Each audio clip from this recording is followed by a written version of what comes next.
I looked at him, but he turned away. He told me he had a girlfriend, yet I saw eyes in his eyes. At that moment, I knew his secrets ran deeper than I could ever imagine. Chapter 6, Maximus. I don't care if it's a 7-hour drive. I need fucking clothes. I sneered into the phone. Connor, my best friend, and most importantly pain in the ass, was refusing to drive and bring me clothing. I had only packed a day's worth of clothes and it certainly wasn't going to last 2 weeks. Dude, you know I get carsick. My incompetent beta whined over the phone. I pinched my eyebrows together. Connor, if you don't bring me those clothes. So help me, goddess.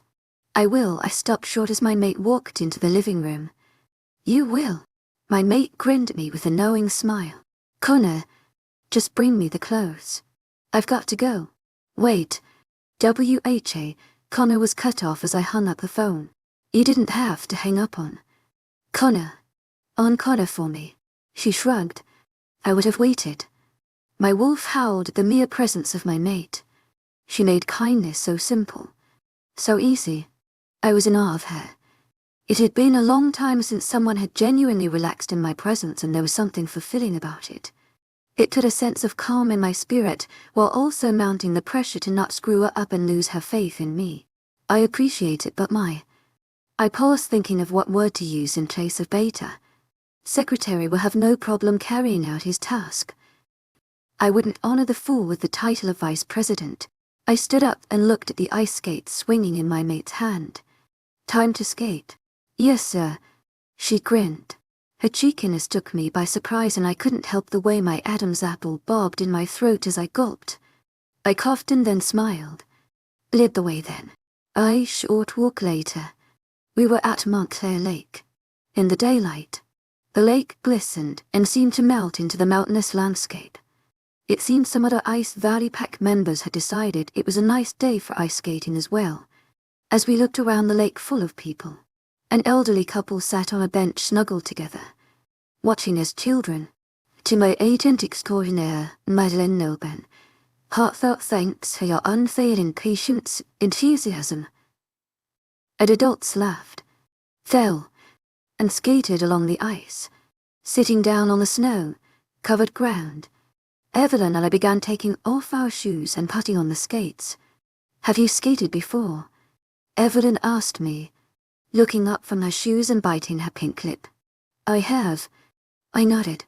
I watched as her nervous lip biting intensified, and I knew I had to put a stop to it before I ended up staring like a creep. Have you? I asked her, with a raised eyebrow. She trailed off. I have. I'm just not particularly good at it. She laughed nervously. My friend Kale usually acts as my balancing pole. My coordination is horrific, she sheepishly admitted. Standing up, I offered her my arm. Who needs a pole when you can have a mountain? I winked. What I failed to mention was that I was also a terrible skater. A fact I may or may not have intentionally left out so the scheme I had concocted would come together. She rolled her golden eyes before her pale fingers gingerly grasped my arm. Moving slowly, I edged us towards the ice. Turning around, I shifted so that I was facing her and she was grasping both of my hands. She edged on the ice, and once she was on, I let go of one hand and came to the left side of her, still grasping her left hand with my right one. Here we go. To my agent extraordinaire, Madeleine Nilben, heartfelt thanks for your unfailing patience, enthusiasm. We glided across the ice slowly but with ease. I looked at my mate's radiant smile, which filled me with my own sense of happiness. Oh my goddess, we are actually doing it. She squealed. Her golden, brown hair flew in waves behind her. I was so caught up looking at her that I failed to notice we were faltering, and so we fell on our butt, laughing together. We stumbled to get back up. Mountain. A fatite Dino us one at that. I chuckled. We had just begun to get back into a groove of skating when a child came swerving by quickly on his skates. I tried to move to the side out of his way but failed to the fact I was holding Evelyn's hand. So, as I moved, I accidentally knocked her down, taking me with her. As she fell, I quickly grasped her waist and shifted so that I would take the brunt of the fall. I squeezed my eyes as my shoulder came into contact with rock-hard ice. "OF," I released from under my breath as the wind was knocked out of me. I groaned, moving to sit up when I realized there was a weight on top of me, fully straddling me and arms around me. Evelyn sat up wide-eyed. Not exactly how I planned it in my head, but the outcome was good enough for me. Looking down at our position, she scrambled off of me. "I'm so sorry." She abated. She offered me a hand which I quickly took. I breathed in sharply as pain erupted through my shoulder blade as I sat up. "Ugh," I groaned. "Oh gosh." "Are you okay?" she implored. Her eyebrows scrunched in concern as her eyes passed over me, looking for a sign of injury. I paused and reached towards my shoulder, moaning at the painful confirmation. I dislocated my shoulder, horror passing across her face. Evelyn grappled with her clothes, trying to find her phone. Pulling it out, I saw her dial a number. "What are you doing?" "Calling emergency services," she exclaimed, snatching the phone from her hand. She stared at me wide-eyed. "Hey now, what do you mean now?" "No hospital," I declared. "I hated doctors." "Oh no, you don't. You need to be seen by a medical professional right now," she insisted, reaching out to grab the phone from my hands. I pulled it back, over my head, ignoring the searing pain. In an effort to grab it, Evelyn ended up half clinging on top of me, one knee diving into my thigh as the other dug into the ground. She reached before face planting into my chest, face turning red with embarrassment. She huffed, "Give me the phone." "Maximus." "No, Evelyn. I will not go to the hospital." "ERGH," she exclaimed, throwing her hands into the air. "At least compromise with me. Your shoulder needs to be popped back into place." I thought about it, knowing she was right. "The doctor can meet us at your house," I conceded. She smiled before putting a hand out for her phone. I gave it to her and she quickly moved backward, off of me, dialing the number. She stopped me as I moved to stand up. "No, not like this," she said, looking at me, gripping my shoulder with one hand. The next thing she did left me dumbfounded. I watched as she stripped her jacket off and her shirt, leaving herself in just a thin tank top. Taking her cotton shirt, she came near me again. "This is going to hurt," she warned. Taking the shirt, she wrapped it into a makeshift sling around my arm and then pulled it tightly to tie it, causing a sharp pain to radiate through my arm. I watched as she hid her beautiful curves right back under her black puffy coat and then moved to help me up, arm around my waist and my good arm slung over her shoulder. We began the trudge back to her house. As we walked, she called Drive, Grady, letting her know about the situation. 15 minutes later, we were making our way up the little white house's steps and through the door. She removed her coat before helping me into the dining room to our left. Her father sat at the table, glasses perched on his nose as he read the newspaper. Looking up, we were met with wide eyes. I watched as he glanced between his shirtless daughter and me, who had her trapped around my shoulder. He narrowed his eyes, opening his mouth to question us when Evelyn quickly stopped him by saying, "Maximus dislocated his shoulder. Why are you here and not hospital?" her father asked, voice laced with concern. Despite it though, he continued glaring at his shirt around my shoulder. "Someone was stubborn and insisted on coming home. So, Drive, Grady is on her way," she answered, narrowing her eyes to chastise me visually. A few minutes later, Drive, Grady was rushing through the door and inspecting my shoulder as I sat on the couch. "Definitely dislocated." She nodded her head. "I'm going to have to pop it back in. Since we aren't at a hospital, I can't offer you anesthesia." She turned and looked at Evelyn, who was seated next to me. "Will you hold his hand while I do this?" Evelyn nodded and reached for my hand just as her father went no. Evelyn looked at her father, bewildered, as he chuckled and scratched his head full of white hair. "I mean, I would be more than willing to have Maximus hold my hand." "Not happening." "No, that's okay, Dad. I've got it." Evelyn smiled up at her father. He offered her a half-hearted smile before shooting me a glare. Evelyn took hold of my hand as drive. Grady counted down. To my agent extraordinaire, Madeleine Nilben. Heartfelt thanks for your unfailing patience, enthusiasm. Dew crack. Searing pain went through my arm as my shoulder popped back into place. I squeezed Evelyn's hand until she whispered, Maximus, I'm sure this really hurts, but you're kind of hurting my hand.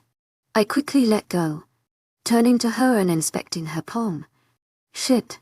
I'm sorry. I mumbled, carefully inspecting her hand and seeing it a dark shade of red. Forgetting her humanness, I selfishly let her hold my hand and get injured. Unashamedly, I thought about how I should have let the old man hold my hand instead. However, when I looked at my blushing mate as I slowly released her hand, I had no regrets. My mate had held my hand, fallen on top of me, straddled me, and I even saw her semi-shirtless. I could care less about the injury. I had gone through every male wolf's drain in a matter of 2 hours. You'll need to rub this. She handed me a bottle full of some sort of numbing lotion. Onto your shoulder. Also, I sit and limit your range of motion. By limited range of motion, you mean no lifting anything, even as small as a teacup for 3 days. Humans need at least 3 days to recover from an injury like this, she said with a mischievous grin, since my mate's father insisted that I pretend to not be a werewolf. Might as well seize the opportunity presenting itself. I could already feel that my shoulder was almost fully healed, but my mate didn't have to know that. Laying in bed, I heard a knock on the door. Come in. The scent of roses, lavender, and fresh cotton filled the room as my mate came bouncing in, her arms full with a tray of food. To my agent extraordinaire, Madeleine Nilben, heartfelt thanks for your unfailing patience, enthusiasm. She placed the tray on the nightstand, helping me sit up by propping up a pillow behind my back and then moving the tray to my lap. Thank you. I smiled at her. I reached out to grab a spoon and winced at the strain I felt in my shoulder. I guess I wasn't quite as healed as I thought. Oh, that's right, drive. Grady said for you to avoid lifting things.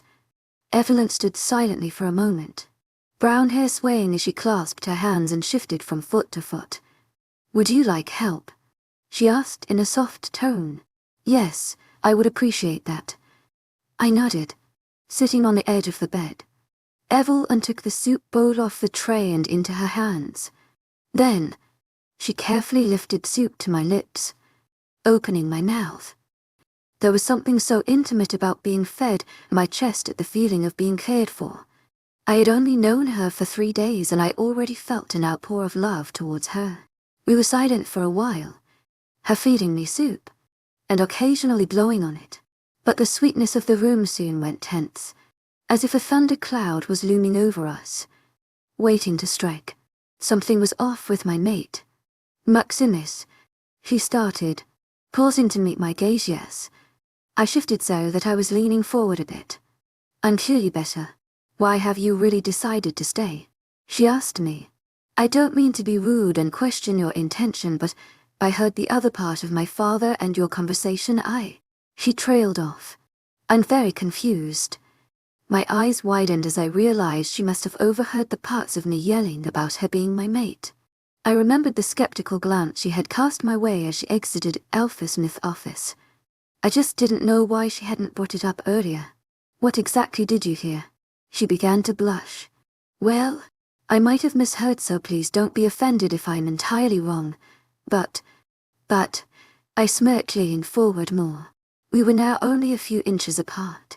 I heard you say, I want to care for her.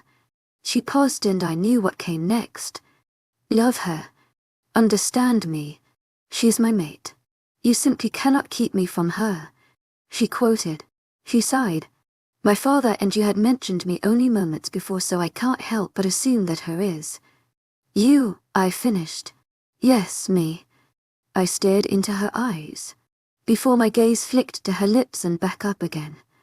I wanted nothing more than to show her how much I loved her, to explain how I was her mate, and prove myself to her. But I couldn't. I couldn't risk her father making me leave. I hesitated, watching as she leaned forward, golden hair cascading down her shoulders. Her eyes looked wide with trust. Trust I was about to have to break. I was referring to my partner. My other half. I watched as her smile began to droop and she cleared her throat, trying to conceal the building tears in her eyes. I wanted to reach out and kiss her tears away, and let her know she was that girl. But I couldn't. What does my father have to do with your relationship? Turning away from me, trying to hide the salty tears I could smell. He wants to keep me away from her. She lives here in your town. I paused, thinking how to phrase it. I guess he is protective over her. Silently, she nodded her head. I couldn't help but wonder what she was thinking. I hoped a girl hadn't come to mind that her father might try and protect. That makes sense. She turned around, eyes red. My father is protective over the people in our town. She half smiled and wiped her nose. To my agent extraordinaire, Mylène Nilben, heartfelt thanks for your unfailing enthusiasm. I think I need to go. She got up to leave, and I let her. Chapter 7. Evelyn. My head pounded as I ran to my room. It was as if I was drowning in an abyss of my own sorrow as breath was stolen from my lungs. Snot ran down from my nose as tears blinded my vision. I jumped onto my bed, burrowing my face in my pillow. Why? Why did I think he could like me? Why did I have to be so upset? Why did he have to be in a relationship? I was overwhelmed by the destructive, suffocating sensation preventing air from entering my lungs. I had never suspected to have such strong feelings for a man I barely knew, and here I was spilling tears over him. I felt like someone had hit me with a train. I cried until I had no tears left to spill, and all that was left were hiccups as I breathed in. I turned my face away from the pillow and faced my bedroom window. By now, night had fallen and a stream of moonlight crossed my face, illuminating my red, swollen eyes. Closing them, I fell asleep to the moon's comforting glow. The next morning, I walked into the kitchen, my hair a frizzy mess and my face puffy from the night before. I saw my mother preparing breakfast and Maximus sitting at the dining table. "Morning, honey. How are you?" my mother asked, turning to me with a smile. Her eyes widened as she took in my appearance. She opened her mouth to voice concern, but I simply shook my head at her. She closed her mouth, shooting me concerned glances. "What's for breakfast?" I asked, ignoring her question. "Eggs and toast." She smiled. She passed me a plate and I took it, uttering a thank you, before sitting down at the table. I sat across from Maximus and I couldn't help but notice the way he was staring at me. His eyes were boring into my head as I looked down at my plate and ate my food. "Are you all right?" he whispered to me from across the table. I looked up at him, my raw eyes threatening to sting and spill tears again. "I'm fine." I offered him a half smile, but it appeared as more of a grimace. He raised his eyebrows and his mouth barely gaped as a look of shock passed over his features. It was like I had hurt him through my choice of words and my expression. A twang of pain erupted in my gut at his face, and I felt immobile and mute. I wanted to express my true feelings, but was rendered unable to. I wanted to tell him I had thought he liked me and that the past few days were special to me. I wanted to tell him I had been enthralled by his presence and opened my heart in a way I never had before. I had never given a guy a chance to even really spend time with me, but as I sat there, I knew he owed me nothing. He was simply a kind business associate of my father's who wanted to learn more about our town and have a fun stay. I was just the mayor's daughter and a tour guide in his eyes. Just fine. I pushed my chair back from the table and turned towards the stairs, tears welling up. "Actually, I think I feel a bit ill. I'm going to go up to my room." I paused and turned around to look him in the eyes. "I hope you enjoy your breakfast."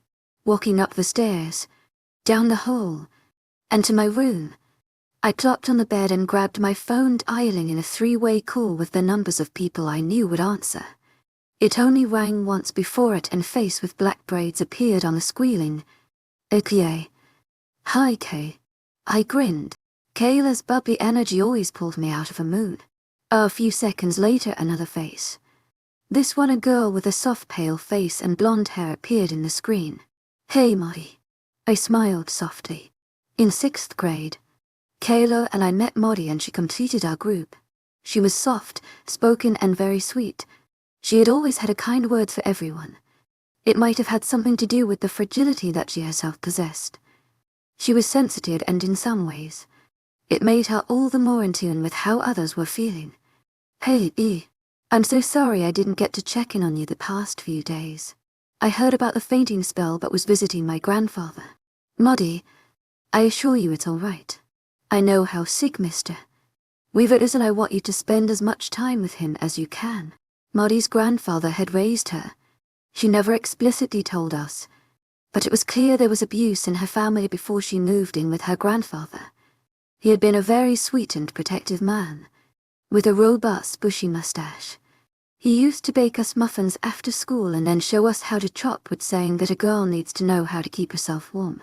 When he was diagnosed with stage 3 bone cancer this past year, we were all devastated and Maudie had barely left his side. She switched to an online university simply so she could be with him each day. Thank you. She smiled. But now to more important matters. What's up? Kayla asked for them. I opened my mouth to answer but was cut off. And not just how you are feeling but what's going on. We never go this long without speaking to one another. So what is going on? Maudie asked, her blue eyes pleading with me. I sighed into the phone, knowing my best friends knew me too well. I'm having, I paused not knowing how to say it, boy trouble. I watched as my friend's jaws dropped and guests rang out on the other line making me chuckle. Hold up, hold up, hold up. Did you? Evelyn May Smith. Just say you were having white trouble. Kelly exasperated. Yes, who's he? She demanded through the phone. I want to tell you guys. I do. But I trailed off. Evelyn May Smith. You must tell me. Kale, a wind through the phone. Yes, please tell us. Maudie insisted. Guys, I want to tell you. But I want to tell you in person. To my agent extraordinaire, Madeleine Nilben. Heartfelt thanks for your unfailing patience, enthusiasm. Scratching my neck.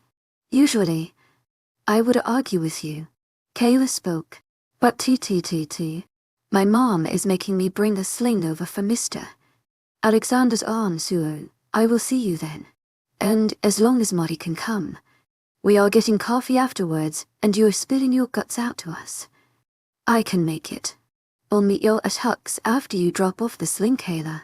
Maudie chimed in. Okay. To my agent extraordinaire, Madeleine Nilben. Heartfelt thanks for your unfailing patience, enthusiasm. I concede. You guys have a deal. See you soon. Kayla smiled. Bye, Kay. See you in a bit. I see you. To my agent extraordinaire, Madeleine Nilben. Heartfelt thanks for your unfailing patience, enthusiasm. 15 minutes later, the doorbell rang. Now with hair brushed, makeup done, and dressed in jeans and a green V-neck sweater, I ran down the stairs shouting, I've got it. I swung open the door saying, hey, only to pause with wide eyes. I was met with the unfamiliar face of a man with caramel skin, curly brown hair, and green eyes standing in a leather jacket, with a white shirt and black jeans. Definitely not Kayla. Iron high. The man awkwardly waved. Is this the Smith residence? Yes. And you are? I asked, staring at the man with furrowed brows. Oh, allow me to introduce myself.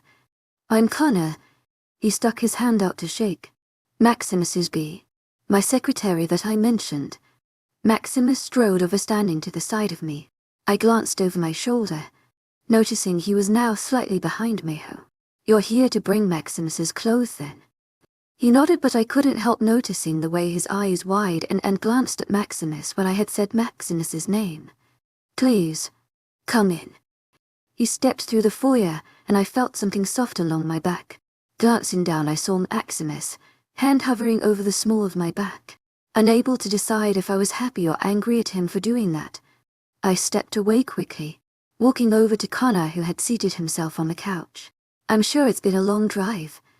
Can I get you anything? I asked with a smile. Coffee would be great. His green eyes staring into my mine. There was no doubt that he was an extremely attractive man. But despite that, I couldn't look at him without images of Maximus popping into my head and blocking the sight of him. Walking into the kitchen, I went to pour a cup of black coffee before pausing and walking back into the living room. Black, all with cream and sugar. Cream and sugar. Thank you. Something about his high-energy personality reminded me of Kayla's own bubbly nature. There was this excited sweetness he held. I went and made him the drink before bringing it to him. As I was walking in, I heard a she, asked by Connor, followed by a yes from Maximus. The constant mystery and secrets that seemed to be hidden from me were beginning to become all too alarming. I felt on edge but smoothed it over with a smile. Oh, thank you. Connor chimed in front of me, peering around Maximus at me holding his coffee. I nodded and handed it to him. I heard footsteps behind me and heard my father enter. Obeyed to Connor. Welcome. Connor stood and shook my dad's hand with a smile. Thank you, sir. I know your drive was quite long. Will you be staying the night? If you wouldn't mind. Sir, that would be great. Connor flashed my dad his bright white teeth. Of course, son. Any time. Turning to me, my dad wrapped an arm around my back and guided me towards Connor. You seem to have met. But Connor, this is Evelyn, my daughter. He turned to me. And Evelyn, this is Connor Castillo. His father Carlos Castillo and I are very good friends. Oh, I smiled, turning to Connor again. Well, it's very nice to meet you.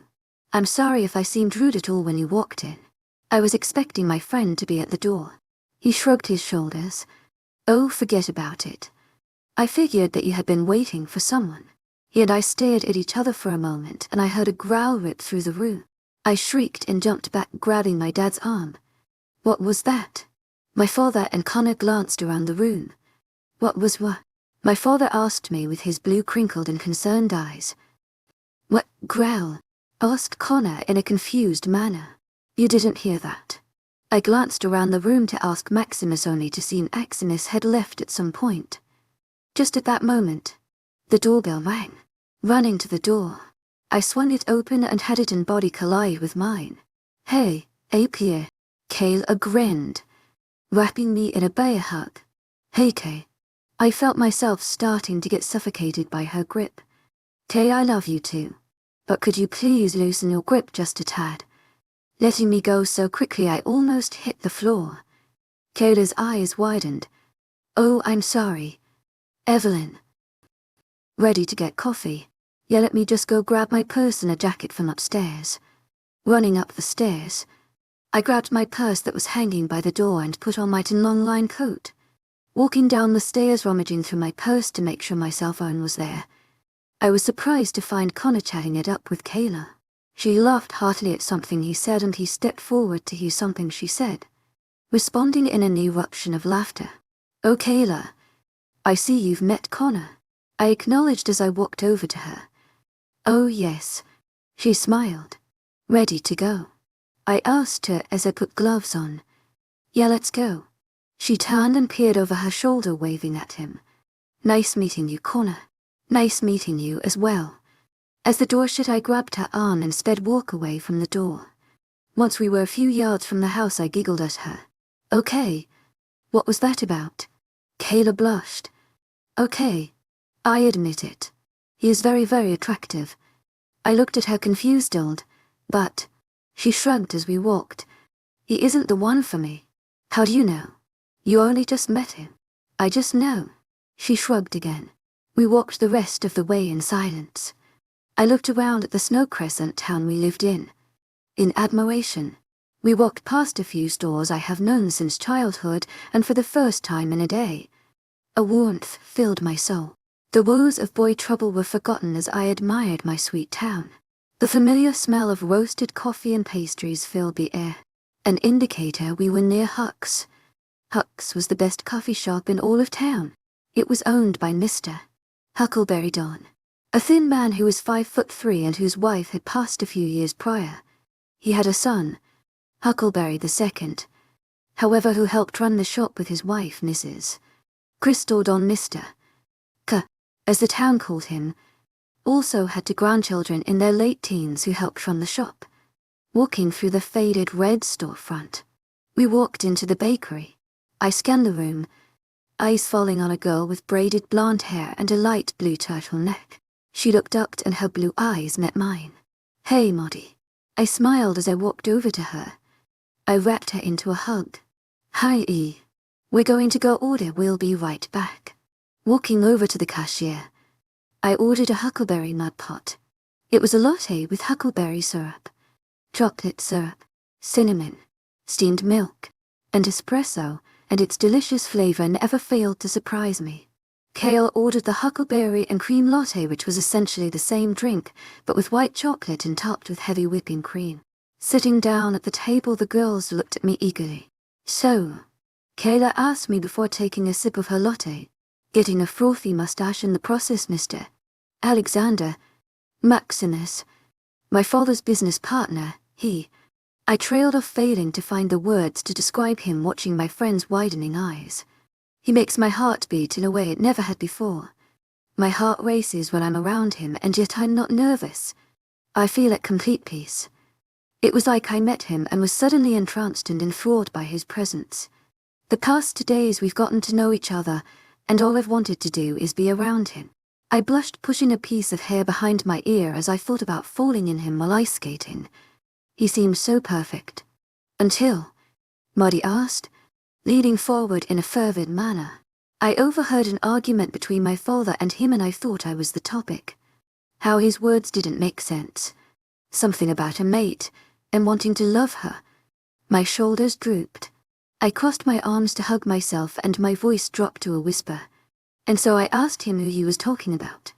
I paused, looking at my friends whose faces dawned with a sense of realization and sadness for me. "He has a girlfriend in town that my dad is preventing him from dating. So, the last few days were simply me being a tour guide to him, and likely meant nothing, despite the fact for the first time ever he's a guy I felt something."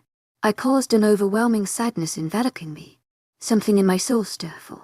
Instantly, I was swarmed into a hug and whispered condolences from Maudie, while Kayla gripped her mug so hard her hands turned red, speaking of the ways we could torture the man, who needs chemical castration when a good old knife does the trick. Kayla nodded to herself. "I'm so sorry, my sweet tea. Another great guy will come along and see how amazing you are," Maudie consoled. The stark contrast made a sense of laughter bubble up inside my chest until I found myself laughing at Kayla's semi-empty threats. "It's okay, guys. I'll be okay," I assured my friends with a soft smile, the tears that had been welling in my eyes from sadness shifting to tears of laughter. Changing the subject, I turned to Maudie. "How is your grandfather holding up?" She let go of me, sitting back into her chair, staring down at her cappuccino. She sighed, shoulders dropping. "No improvements. The doctors say he only has a few months to a year left to live." Seeing her crestfallen face, I took my turn to comfort Maudie, wrapping my arms around her small frame. "I'm so sorry, Maudie. I'm here for you always if you need anything." She offered me a half smile, tears silently pouring down her face as she sniffled. "It's okay, Mads. Let it out," Kayla whispered, patting her back. Within moments, Maudie silently sobbed into her arms. I felt my own worries fade away from my mind, seeming like silly and trivial matters when there were more serious things like death at stake. "Maudie, you never leave the hospital. How about you and Kayla come over for a bit? I'll make tea and we can watch some movies and get your mind off things for a couple of hours." I asked her tentatively. "I don't know. Grandpa, Mr. Weaver would want you to live your life, Maudie. You will be right back by his side this evening," I urged my friend. She sighed before nodding her head and giving me a soft smile. Waking through the front door, I shouted, "And I'm home," to my parents as my friends, and I entered. As we entered into the foyer, I saw Maudie's face squinch up as she smelled the air. "What is that smell?" she asked in a confused and yet slightly inner voice. I sniffed the air. "What smell?" She looked at me incredulously. "That smell. It's all in the air. It's like vanilla, cinnamon, and sandalwood." From the other room, To my agent extraordinaire, Madeleine Nilban, heartfelt thanks for your unfailing patience, enthusiasm. I heard muffled voices and footsteps coming towards us. What is that? Connor stopped his sentence as he walked into the foyer, staring wide-eyed at Marty. The two seemed to be in a trance-like state, staring at each other before walking up to one another. Their hands linked, and I watched as they paused, looked at me, and Connor coughed. "What's your name?" The wonder he tried to hide evident in his voice. "Madeleine." She blushed. "Madeleine, would you mind stepping outside with me for a moment so we could get—" He paused, glancing at me. And then Maximus, who had entered the room. A word alone. She simply nodded, hand linked in his as he walked them towards the door and out of the house. The room paused in awkward silence as I balked at what on earth had passed before me. Moments before we had walked through the door, and now Marty was right back out of it, hand in hand with Connor. I shook my head, placing my fingers to my temple as I felt a headache beginning. Walking into the living room, I sat down on the couch, rubbing my temple. It seemed there was always this unwritten rule of body language and mystery that was laid before me, shrouding my vision. When I was younger, its appearance had been less so. But now it was unavoidable. It was like an itch I couldn't scratch, growing larger and larger. I made up my mind that I was in dire need of investigation. Kayla sat down wordlessly beside me, and we sat in silence. A few minutes later, Connor and Marty walked in, with Marty glancing over her shoulder and sending a soft smile to Connor. "Sorry about that. Turns out Connor and I know each other." She blushed. "So ready for this sleepover?" I knew it was going to be an interesting night. Chapter 8, Maximus. I raced through the forest, dirt and snow grinding beneath my paws as I embraced the earth. Trees covered in snow flew by me and melted into a sea of green and white as if racing through a tunnel. My vision was clouded in anger. I knew I had no right to be angry. How could she know? She didn't know I was her mate. And any closeness I had fostered over the past few days was destroyed in the single lie I was forced to tell her. But she had looked at Connor with a smile that hadn't graced her face since I had stolen it, and it had enraged my wolf. I had found myself racing out the door, stripping my clothes, and running into the forest. A fire had burned in my veins that I didn't know how to put out. My black fur coat stood out starkly against the white winter world that enveloped me. I ran and ran until all anger had been drained and all that was left was a hollowing sorrow. My pulse began to slow as I went from a sprint to a run, to a trot, to a walk. My pace became more leisurely as I slowly crept away from the forest edge and towards the white home I had initially run from. I sat down, tucking my tail beneath me, as I looked up at my mate's bedroom window. She was standing in front of the window, her beautiful hair in a French braid. She wore a cotton tank top and shorts pajama set that had a blue floral pattern on it. If I had been in my human form, I might have had to clear my throat at seeing her gorgeous figure being defined. "She is beautiful," I grinned to myself. I was so entranced looking at her that I failed to notice the person across from her until she threw her head back, covering her smile and placing a hand on the person's shoulder. I tensed up before looking and seeing her friend Kayla on the other end. My shoulders dropped. Kayla was snorting as my mate laughed and turned to look at someone else. A girl I hadn't seen before entered the room. She had blonde hair that was tied into a braid on the side and a soft glow to her skin. Something about her seemed familiar. I was surprised when I inhaled, trying to catch her scent, and found the overwhelming smell of Connor masking it. I shook my head, pawing my snout before inhaling again. But still, the scent remained. Lucky bastard. I realized. Connor had found his mate. I laughed as best a wolf could at the petite girl who handed my mate and Kayla tea. She was so opposite to Connor. Connor was a loud jester at heart, always making a scene and whining. Indifference. This girl was quiet and observant, sitting down beside my mate and silently sipping tea, occasionally throwing in a quiet laugh. Masked by the girl's own laughter, I refocused my attention on my mate. Her laughs had died down as she focused intently on her blonde friend who suddenly seemed saddened.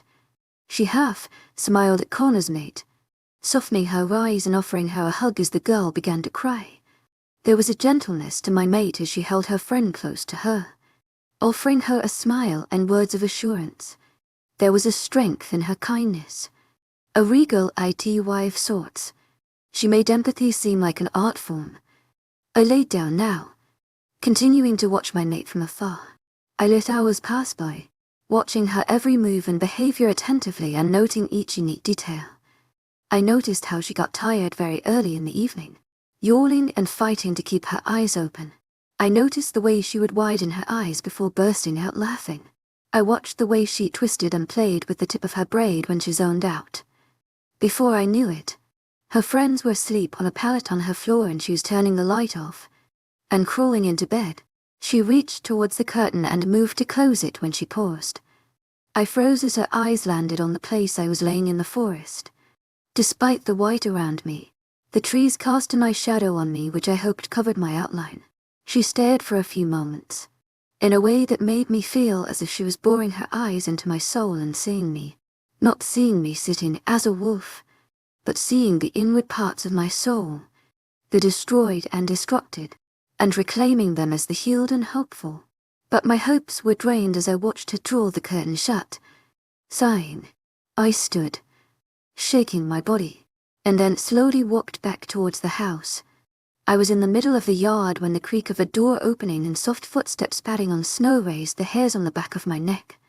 Turning towards the source, I growled, showing my teeth, and instantly regretted it.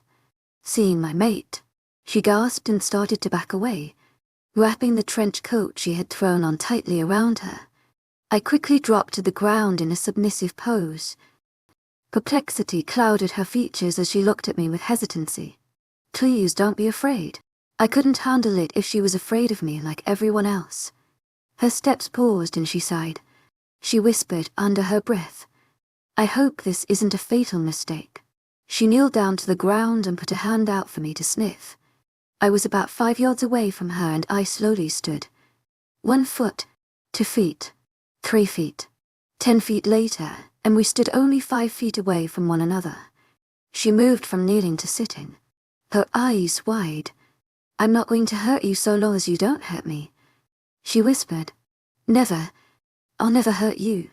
I neared her more until my nose was touching her palm.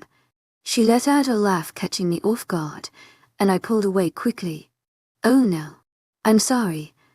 I didn't mean to frighten you. Your nose simply tickled my hand. She smiled. Her smile was radiant as it was every time. I walked up to her again, this time avoiding her hand and instead going towards her face. It made her close her eyes and hold her breath. Her lips were pursed as she made a puff of fish face and I laughed internally, licking her face. Her eyes shot open as she began to giggle at my licking. Her hands moved to push me away as she giggled again. Stop. Higher it tickles. I continued my assault of kisses on her face. Her hands then began to stroke my head softly. Is this okay? She asked tenderly. In response, I laid down and rested my head on her lap. She continued to stroke my fur, a soft sigh of passing her lips. I closed my eyes, allowing the warm sensation of my mate's skin to overtake my senses. Before I knew it, my mate's eyes began to droop as well and her breathing grew heavy. The mate Bond's effects at work again. She tried to stay awake, but knowing she needed sleep, I emitted a soft hum, similar to a purr, from my chest. The sound was often used by male wolves to calm their mates in times of crisis, but due to my mate's humanity and fatigue, she was especially susceptible. She soon slumped over, head resting on my body, and arms around me.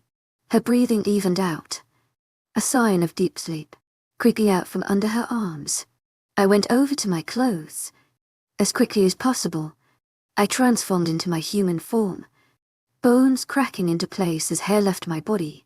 I threw the clothes on and went over to my mate, sweeping her up into my arms. For a moment I just allowed myself to stare at her face. Even in the dark of night, she was stunning. Her skin glowed in the moonlight, her freckles stardust against her skin. Warmth filled my chest at the feeling of my mate's body held against my own. I looked at her lips, staring greedily at the soft pink curves that graced her face. I leaned forward. Our breasts intermingled, and just when I was a hair-breadth away from my lips touching her own, my breath caught in my throat, and I stopped myself. No, I wouldn't steal a kiss from her while she was sleeping. I wasn't the animal they claimed me to be, and I wouldn't allow myself to be. Pulling away, I sighed and walked towards the house, gently opening the screen door. I carried her into the living room, through the foyer, up the stairs, and to her room. I crept in her room quietly, knowing I was in the presence of two other wolves. I carefully stepped over the blonde and froze when she mumbled. Eyes wide, I glanced down and realized she had only rolled over and was talking to herself in her sleep. Releasing a breath I hadn't known I was holding, I stepped over Kayla slowly. I grinned when she didn't wake up, carefully laying my mate down on a bed. I smoothed some baby hairs from her face and gently held her cheek. So beautiful, I whispered. I heard a growl behind me and widened my eyes. Quickly turning around, I saw Kayla sitting up, with nails sharpened and glowing eyes. As soon as they were there, they were gone. She sighed in relief. Oh, it's you, she whispered. What are you doing? She asked me with a glare, glancing between me and my sleeping mate. Then, her eyes made contact with the coat Evelyn was wearing and she mumbled.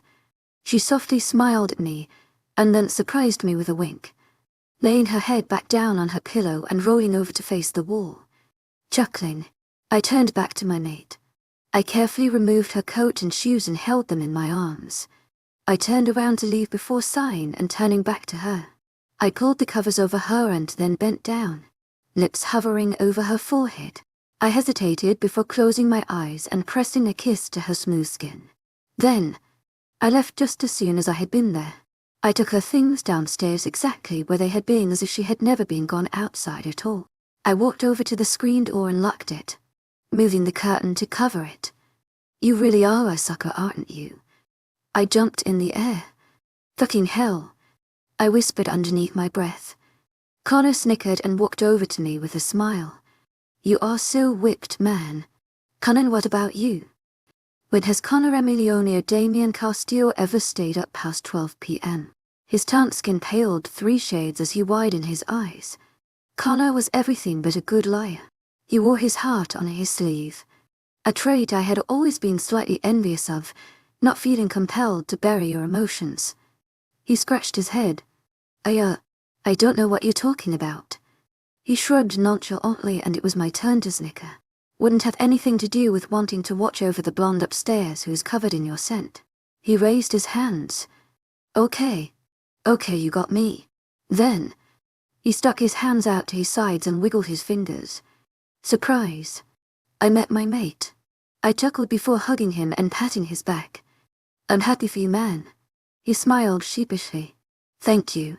Bro, I'm happy for you too. A thought struck me. Why isn't she sleeping in the same room as you? I asked, rubbing my chin. My fingers grazed over stubble, and I made a mental note to shave in the morning.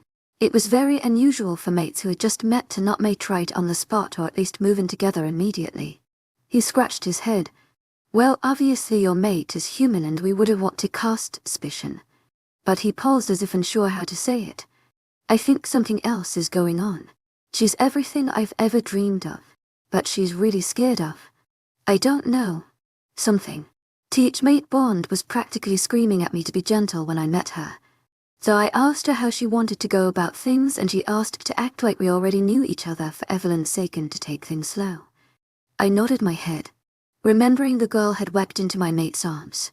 She was definitely dealing with demons. I would know. However, whether they existed in her past or present was unknown to me. Enough about our mates. How about we get some sleep so that we can greet them in the morning? He responded with a nod, a troubled look crossing his features. Connor was a carefree type. It was unusual for him to be anxious. Hey, I paused and grabbed his shoulder. She's going to be okay. To my agent extraordinaire, Madeleine Nobel, heartfelt thanks for your unfailing patience, enthusiasm. He looked into my eyes and smiled. Thanks, man. He paused. It's going to be okay for you two. He nodded at me, as if confirming what he said was true, with a grin, and then turned away, headed to the other guest room. I stood silent, frozen to my spot, looking at the mahogany wood beneath my feet. I hoped that was true. Chapter 9, Evelyn. I awoke, my arms reaching out blindly, as my hands searched for the soft fur of the black wolf. My hands came in contact with a smooth plush surface. I shot up, found myself in bed, and gasped. I was in my bed, covers on, with Kayla and Maddie sleeping soundly on the floor by me. I shook as I took in my surroundings.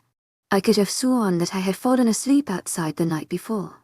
I had seen a beautiful black wolf from my window and had become entranced by it. The sensation of seeing such a beautiful and dangerous creature had become overwhelming, compelling me outside. To my agent extraordinaire, Madeleine Nilben, heartfelt thanks for your unfailing patience, enthusiasm. It had bared its teeth at me and I was going to run away. But then, it strangely laid on its belly and whined in submission, as if saddened to see me scared of it. Surprisingly, though, the entire time I hadn't been scared. It was because of that lack of fear that I had approached it, allowing it to lick me and rest its head in my lap. All while petting its head, it had started to purr when I fell asleep. I rubbed my temple, thinking I was going crazy. No, I definitely saw the wolf. I got out of bed quickly and stepped over my friends carefully. I didn't want to wake them in the early hours of the morning. The sun had barely risen. The second I was out the door, I raced down the stairs, to the front door. I went to the coat rack and found my beige trench coat, hanging exactly as it had been the day before. I pinched my eyebrows together, finding myself at a loss for words. I made my way into the mudroom. I found my boots neatly lined up exactly as I always left them. My breathing grew heavy as panic overtook my senses. Was I hallucinating? Dreaming? Is something wrong? Jumping into the air as I looked at Maximus. "Oh, you scared me," I gasped, holding a hand to my chest. "Sorry," he apologized, hands held up in an act of surrender. "Is something wrong?" To my agent extraordinaire, Madeleine Nilben, heartfelt thanks for your unfailing patience, enthusiasm. He asked again. The room suddenly felt small as he stepped in, walking towards me slowly. "Oh, nope." I scratched my head. I was just checking my shoes were still there. He gave me a firm look and crossed his arms. I was suddenly made all too aware of his intimidating demeanor and physical strength. Yet I was weirdly at peace in his presence rather than nervous. Despite my calm, I also knew I was a horrid liar and decided to concede to offer a half-truth. I just had a weird dream last night that I wore my shoes out. I shrugged my shoulders. I was just checking they were still here and I didn't leave them in the forest or something. I laughed. He stared at me with an intense gaze before cracking a sly grin. Good thing it was just a dream then. I frantically nodded before pushing past him and heading towards the staircase. I paused at the bottom as I held the knob and looked at him. "Thanks for checking on me." I smiled and met his eyes. Blue eyes. "But get some sleep."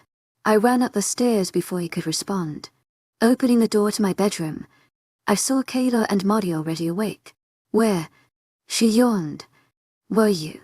Maddie asked, rubbing her eyes. I rubbed my neck, just checking on something. I shot them both a smile as a playful grin crossed Kayla's face. "Not someone?" she asked with a raised brow. I paused, looking between my friends frantically as Kayla wiggled her brows and Maddie tried to stifle a laugh. "No." "Oh, well." Kayla began to laugh hysterically. "You actually did see him this morning." "I wasn't checking on him," I insisted as I threw my hands into the air. My friends just responded by snickering. "What about you, Maddie? You seemed to be getting a bit cozy with Connor last night, Flipping the table on my friend. Her pale skin turned a deep shade of red as a smile crept onto her face. Maddie stumbled over her words. "Then?" She laughed, and soon Kayla and I joined in laughing at her loss of words. The night before we had watched a movie and Connor and Maudie had snuggled up on the couch together. I'd been shocked when she let him rub her back and actually cuddled into his side. Maudie was very hesitant around people in general, especially men. Her past unsaid hurts would emerge at times when a man stepped a little too close to her, or someone raised their voice as she shut down and seemed to lose her ability to speak. But something about Connor was different. Maudie seemed to light up at the sight of him, and there was a gentleness he held that I think made her feel safe. It was odd she hadn't mentioned knowing him before, but with the knowledge of her grandfather's condition, it didn't surprise me it had slipped her mind. After the laughter had died down, Kayla turned to both of us. "All right, enough about your boy crushes." She rolled her eyes. "I think it's time for breakfast." She stood up and went running out the door. Maudie and I followed suit, running after her. We came to a halt when we entered the kitchen and found Connor and Maximus cooking breakfast. My parents sat at the kitchen aisle, my father drinking coffee while my mom watched them with a smile. I raised my brows.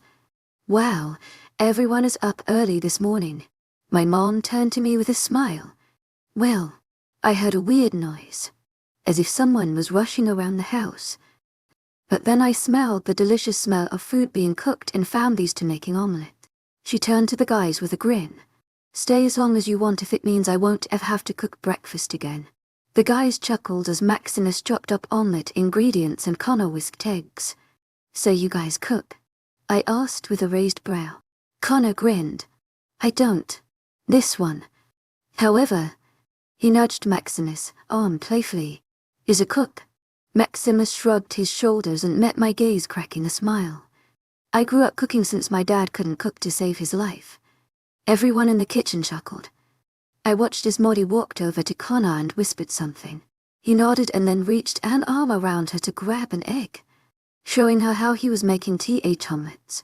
She blushed at their proximity, and I felt a weird nudge of jealousy tug at my stomach as I watched Maximus cook, wanting to join him. Before I could even think about it further, words flew out of my mouth. "Do you need any help chopping, Maximus?" He looked up at me in surprise. "Yeah, that would be great, actually."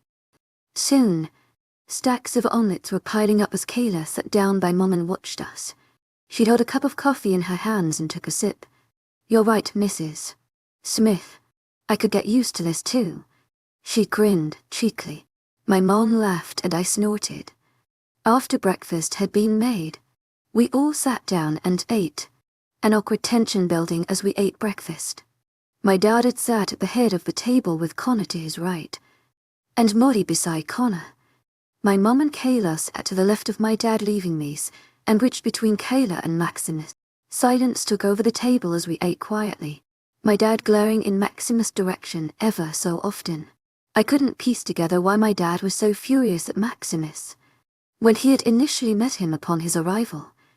It had been with so much warmth that I was left perplexed as to why the warmth had been stripped away so quickly. "th omelets are very good, boys," my mom told them with a smile, in an attempt to cut the tension. "Thank you, Luna Smith." Connor smiled. The table shook as I heard a sound like a kick come from under the table and saw Connor scrunch his face up. Connor turned to my father, offering him a glare. "Thank you, Mrs. Smith," Maximus said through a clenched smile. Everyone at the table seemed to grow increasingly tense at the strange interactions.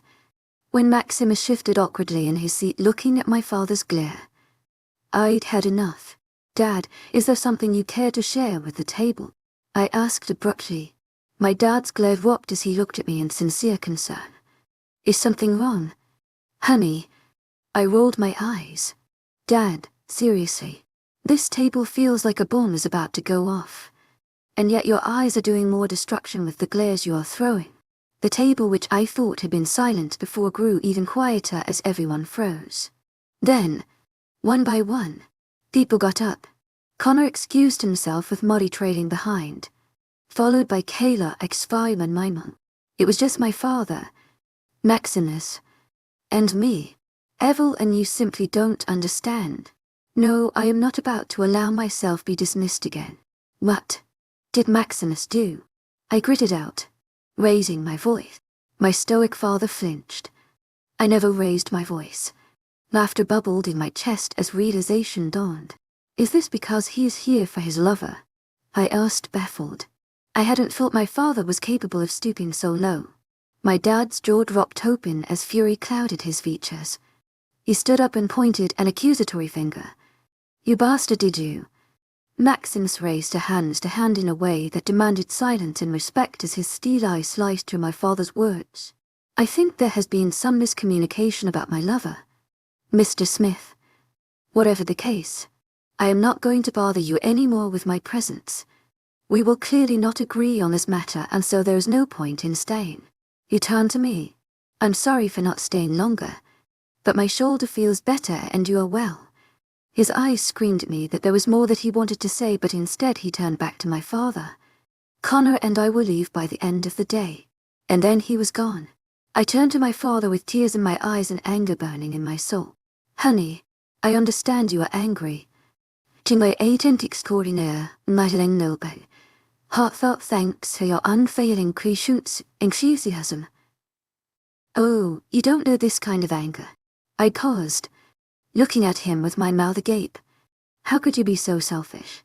How could you allow something so small block you from doing business with someone who could bring immense infrastructure to our town? Evelyn, I can't lose a member of our town. I laughed as tears spilled down my face. Dad, if it was me, I'd get it. I noticed his eyes widen a measure. But is his interest in relationship with a girl at worth losing an amazing business partner? My father stood silent, holding the chair in front of him as he paled like a ghost. Heck, Dad. What if it was me? I whispered, shaking my head. Would that really be so bad? Would it be worth risking so much? An aching pain seemed to knot itself in my stomach at the thought that it wasn't me. He stared at me, eyes filling with tears as he shook. I sighed and then walked up to him. I wrapped my arms around him tightly, rubbing his trembling form. I'm sorry, I yelled, Dad. I love you. I just don't agree with your actions. I'll always be here for you, though. You know that, right? No matter what, I'll always be your daughter. I asked, looking into his eyes with a soft smile.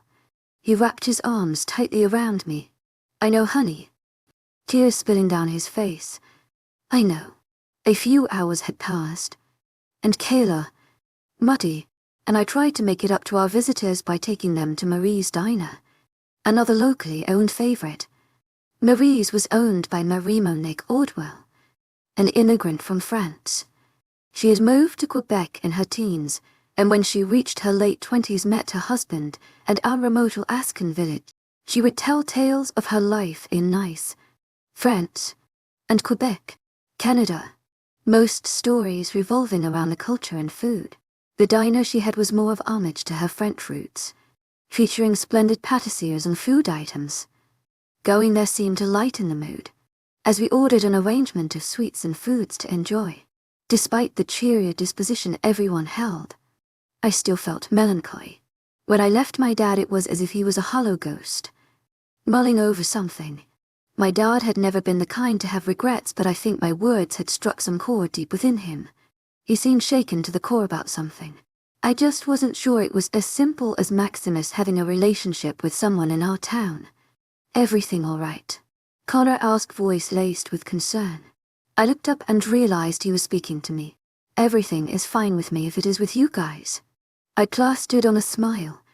I seriously can't apologize enough for my father's behavior this past week. I don't know how I can make it up to you. Maximus tentatively placed a hand on my shoulder. It's all right. Believe me. Some people hold a special sense of protection over the ones they love. His eyes stared into mine as if trying to convey a hidden meaning. And no matter how much I tried to drink them in, I found myself still thirsting for ounces. You are so incredibly understanding. No wonder you're a good mayor. I laughed. He let out a dark laugh. You are one of the only people who has ever said that to me. No, I bought with a sarcastic smile. His face turned serious. No, honestly, thank you. I found myself surprised by the sincerity he emitted. After an hour of enjoying the diner, I offered to pay for everyone.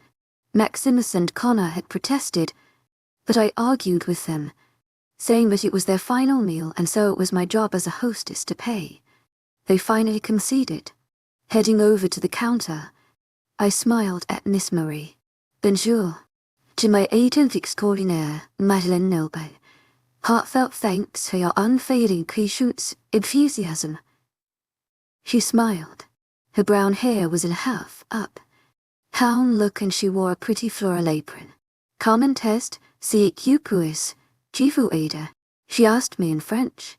I had taken courses throughout high school and often practiced with her at the diner. I'd like to pay for our table. S'il vous plaît. It's on me. She winked. Non, Jeannie puix pos faire. I can't do that, please let me pay. I pleaded with her. She leaned forward. The truth is, you're bohum over there. She glanced in the direction of the table staring at Maximus. Hayden requested I didn't tell you. I widened my eyes, thanking her before heading over to the table with crossed arms. All done? Kayla asked. I nodded, responding with a hum and giving Maximus a pointed look. Awesome. I've got to head out, but I'll see you soon. Kayla smiled, offering me a hug. I've got to get going too.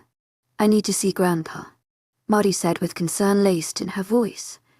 I'm going with you, Connor announced, following behind Maudie as she nodded wordlessly with a smile. After they had all exited, I turned to Maximus. To my agent extraordinaire, Madeleine Noble. Heartfelt thanks for your unfailing patience, enthusiasm. I asked in an annoyed voice. Yup, he smirked. I rolled my eyes and then softly smiled. Thank you. I looked around, well, seeing as everyone has already left. What would you like to do as your last thing in Ice Valley? He smiled and said something that took me by surprise. The library. Walking through the oak doors. Maximus looked through the books with care. He mumbled under his breath. No, shaking his head a few times as each description seemed to fail him. I followed along silently, feeling at ease in the comfort of his presence. I would miss him horribly. In the short time I'd known Maximus, his care and attention had been baffling. He was so kind and held such a calmness in his spirit that I couldn't help but enjoy his presence. I felt there was so much more beneath the exterior he presented that I wanted to unearth, and yet I was blocked from it. If him being in a relationship hadn't already been a block enough, his leaving surely would be. Do you have a favorite book? He asked me, breaking me from my reverie. I blushed and swept a piece of hair behind my ear. I do, but he asked with a mischievous grin. It's a children's story. You'll think it's silly and won't like it. I laughed, a twinkle in his eyes. Try me. Rolling my eyes playfully, I walked over to the children's area, eyes combing the shelves for the book. My eyes lit up when they landed on the old cover. It was worn by countless children reading it, but still featured a maroon, colored rose on the cover. Grabbing it, I turned to face Maximus, who was standing patiently, hands behind his back. Here it is. I paused before handing it to him. Feel free to laugh. He took the book into his hands from me gently, caressing the title, less cover and opening it to reveal the story name. His brows rose as a smile tugged at his lips as he read the name. This is your favorite book. Though his usual velvety voice sounded almost husky and full of emotion, it was as if something about it choked him up. Yes, it is. I started to shift from foot to foot nervously as I failed to read his reaction. Anxiety pooled in my stomach as I realized he probably thought I was stupid for liking such a story. A few moments passed and I found the silence unbearable. I knew you'd think it was silly. I reached out to grab the book and instead found myself pulled back towards him as he pulled the book away from my grasp. I don't think it's silly at all. He smiled and I noticed tears well up in his eyes. I think it's quite beautiful. My brows drew together at the tears in his eyes and I stepped forward, gently his hand. Are you all right? I asked, voice laced with worry. Usually, I'd be embarrassed by expressing such a reaction openly towards this man.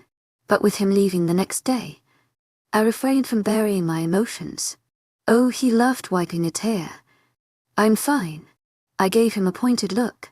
No, truly, I am. It's just that this is a story that always filled me with so much hope when I was younger. He paused and smiled at me. It's always been my favorite. It filled you with hope? I asked in confusion. You're not a beast, though. A laugh that seemed to echo from the depths of his soul emerged at that moment. It was a laugh that spoke of 1,000 pains endured and a deeply set damage that lay in his soul. He avoided my question. Do you believe in it? Do you believe a beauty? He paused, and his striking blue eyes met mine. Could love a beast? Is a beast redeemable? My gaze softened. Yes, I whispered, stepping closer than before. The smell of the forest and deep roasted coffee invaded my nostrils. I believe even a beast is deserving and able to receive love. Silence filled the air as silent tears poured down his face. It was strange to see a man who I sensed was so strong cry. I felt humbled that he would allow me to see that vulnerability. Evelyn. He paused and waited for me to look at him, yes. My gaze, which had wandered to the floor, looked back to his. I lied to you. My breath caught in my throat. What do you mean? Dread pulling in my stomach. I think somewhere deep down, you have known. He followed it ominously. You never bothered to ask who she was. She was a lie. I knew who he was referring to. His girlfriend who supposedly lived here. He was right that in some capacity I knew. When he told me about her, I had thought he was lying to an extent. But I had also thought that my logic in believing he was lying stemmed from my own desire for him to be lying. If it was a lie, then I had a chance at pursuing him, being with him. And I whispered, Evelyn, that day, when you heard your father and me discussing, I will. And you. He groaned. What I'm trying to say is, oh fuck it. Dropping the book, he stepped forward and grabbed my waist, looking deeply into my eyes. He was searching for something. Maybe permission. Whatever he was looking for, he seemed to find. Because the next second, he was grasping my head softly and pressing his lips onto mine. His lips were gentle against my own, and for a moment I froze in shock. The next moment, I was lightly grasping his forearm and melting into the kiss.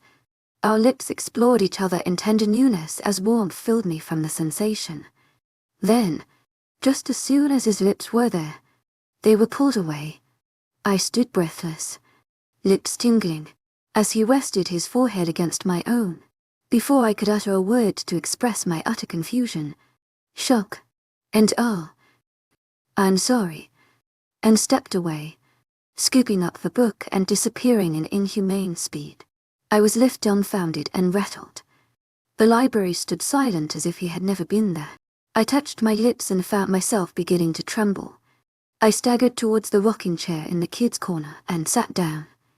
Leaning forward, I wrapped my arms around my knees and began to sob. I was utterly wrecked by confusion and emptiness at him leaving. How could he leave me like that? With more questions than I had ever had before.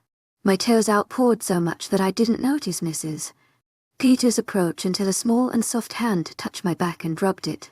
Looking at her through my fountain of tears, she smiled sadly at me and offered me a blanket and a cup of tea. With shaky hands, I took the tea as she wrapped me in the blanket. She leaned down and grabbed my free hand, offering it a squeeze before walking over to the library counter. I continued to cry as I sipped the tea and listened as she clicked numbers into the telephone. I heard her whisper softly but was too drowned in myself, pity to take the time and try to decipher what she was saying. A few minutes later, the oak doors were shed open as cold air and snow entered the library, followed by my mom covered in snow. Mrs. Peters pointed to the kids' corner and my mom over to me, with a frown. Oh honey, her voice cracked. Green eyes scrunched up in worry. She walked over to me and wrapped me in a hug before grabbing the blanket and teacup and handing them to Mrs. To my agent extraordinaire, Madeleine Nilben. Heartfelt thanks for your unfading patience, enthusiasm. I heard her whisper to her as she moved to help me leave. Her arms wrapped around me. We walked towards the oak doors and I paused my steps. Turning around, I smiled through my tears at Mrs.